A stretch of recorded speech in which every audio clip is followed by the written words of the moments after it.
In practicing and understanding these teachings, which are amazing, and in seeing at this time, so much information, so many things are happening, no matter what you believe. A whole lot of people have been trying to dissect this and describe it in a whole lot of different ways. And here we are. And here you are to help us to get it. Why is it so important that we get it? It isn't. It's not important that you get it, because when you croak, you'll have it. So you've already got it. In other words, life already gave it to you. Life caused you to ask, and Source already gave it to you. The only reason that we're here chewing with you is because we don't think you should have to wait to croak to close the gap. We don't think you should have to put your happiness off till death distracts you. And so then you mention one person in their stream is so powerful than 10,000 who are not. Let's say in 5 years, all of us are in our stream. When we say one is more powerful than a million who aren't, we're not talking about that one and your relationship to the million. We're talking about the power that you've harnessed to apply to your own creation. You're not here to make anything happen with others. You're here to identify your dream and live it. And when you die, there is no death. When you croak, we try to be as disrespectful as we can. When you croak, you'll live that dream. But why have to croak to do it? In other words, why have to croak to remember how worthy you are? Why do you have to croak to understand your value? It's so much more exhilarating to be here focused in the leading edge of creation with the full resources of that which you are present, you see. So what's happened is, as you come forth as source energy, the dynamics of the contrast have sort of served to separate you, but they've also served to cause you to expand. And so you said, oh, I'll take the expansion any day. I can deal with the separation because my guidance will help me close that gap. You're just not doing a very good job of being consciously aware of that gap. And in your not doing a very good job, you've been asking for more understanding, and here we are explaining. And in its essence, in my essence, I am no different than you. Well said. Okay. So there is that essence of you, and there's that physical part of you, and you just got to ask yourself as you're moving through your day, as you're beating the drum or giving your attention to the different subjects that call your attention, is this subject inspiring my alignment or inspiring my resistance? Is this conversation causing me to right now, in this powerful now, be the fullness of who I am? Or am I affecting my own separation by contemplating it in this way? A very good thing to do. Take a notebook and carry it around with you. And when you feel negative emotion, write the person's name or the incident that you think is the reason for your bad feeling, and say, what is it that I'm thinking about you that I'm using as my excuse to not allow myself to be who I am? Feel the power in that? Hear the difference between saying, what are you doing that's making me feel bad? Disempowerment. Because now, if you've done something that made me feel bad, then you've got to do something that makes me feel good, or I'm going to feel bad, and I'm not sure I can count on you because you're kind of fickle. And you don't seem all that interested in how I feel, clearly, because I don't feel good.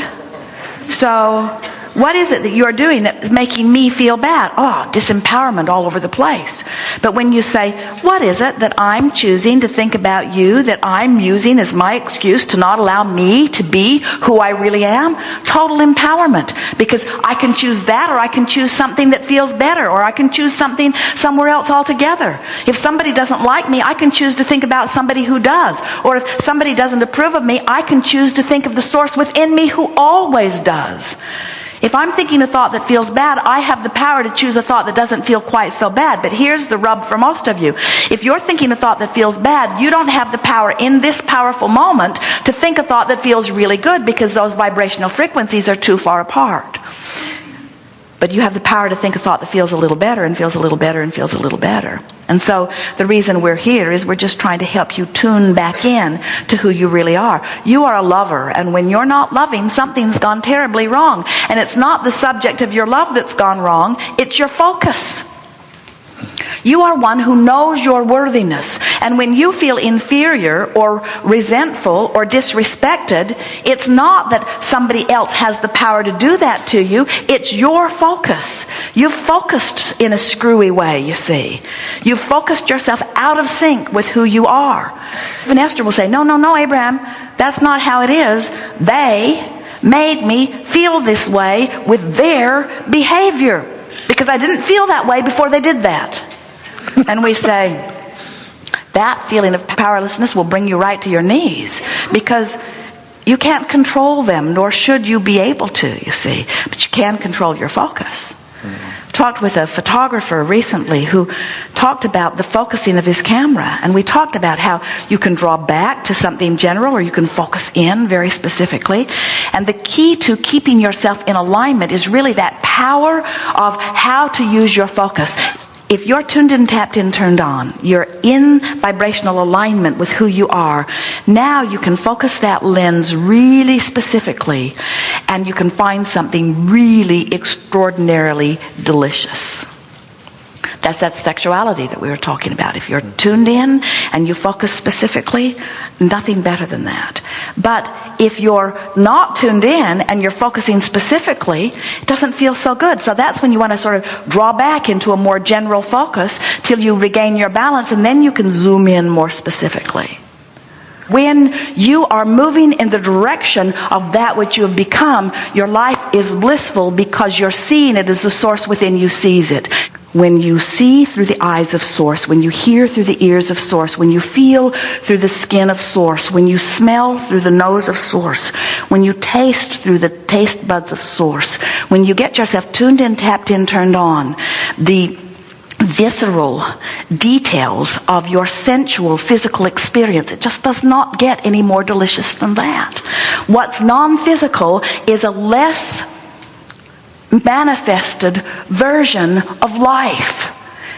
And none of us are living the less manifested version. Do you get that? Mm-hmm. Sometimes we think you have it backwards. You think, oh, here I am, mortal and not as good. And here's God, non-physical and better. And we say, that which you are calling God is flowing through you into this extended life experience. The heaven that you're hoping for is here in the moment of your joy. And the hell you fear is here in the absence of your joy. That's it. We're all right here in the leading edge with you, and you're either letting us flow fully through you or you're not. But it's your free will to choose a vibration that lets it flow or doesn't. You see? So, let's wrap this up. Do you accept that you are source energy in physical bodies? Do you know that while you're in this physical body, that the larger part of you remains non-physically focused?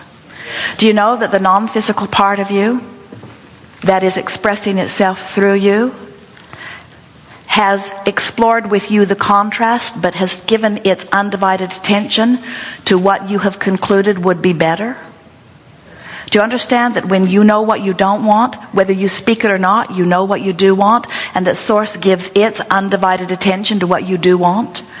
And can you imagine how many what you do want, what you do want, what you do want, what you do want, what you do want, what you do want, what you do want, what you do want, what you do want, what you do want? You have been flowing into that vibrational escrow because you started it even before you came into this body, and you've been adding to it every moment of your life since. Can you imagine the what you do want that is amassed? Can you imagine the power of it? And can you feel the Source within you giving it undivided attention to that?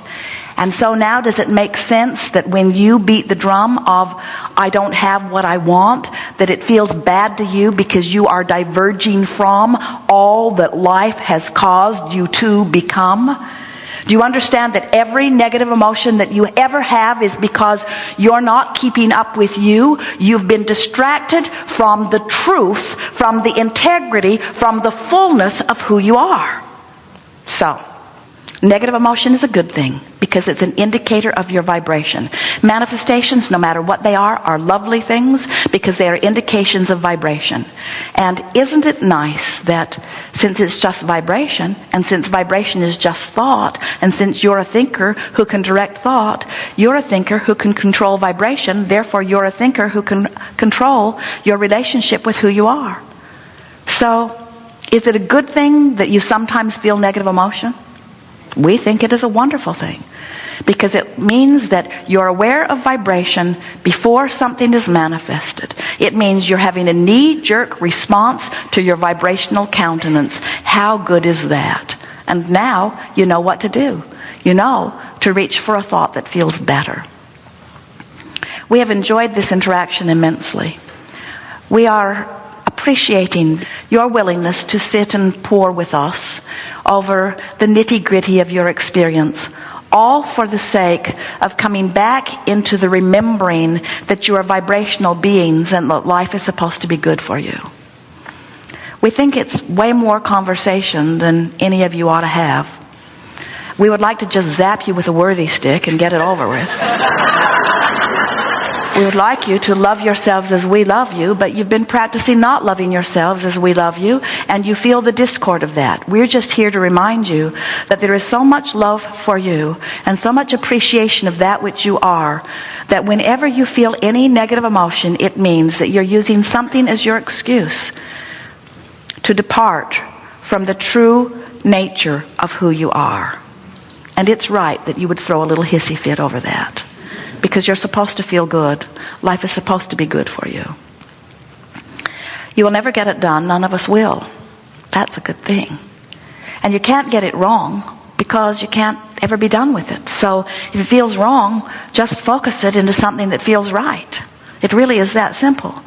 There is not something or someone outside of you that is holding you accountable for every thought, word, and deed that you offer. Because you are known to be evolving beings that must explore in order to expand. It's all part of the rightness of this eternal nature of that which we are. So there are two things that we want for you as you move forward from this point. And the first and most important is, make a decision that you're going to make peace with where you are. Meaning, give yourself the benefit of the doubt. And be nicer in your conversation to yourself. Because in making that effort, you will automatically turn in the direction of who you are. And the second is, make a decision that you are going to be less and less every day distracted from the vibrational escrow that is truly you. So if a child or an employee or a mate or somebody that you're interacting with behaves in a way that as you see it, you don't feel so good, stop in the middle of that and just say right out loud to yourself, I am not going to let you distract me from who I am. I'm really mad at you right now, but who I really am is a lover.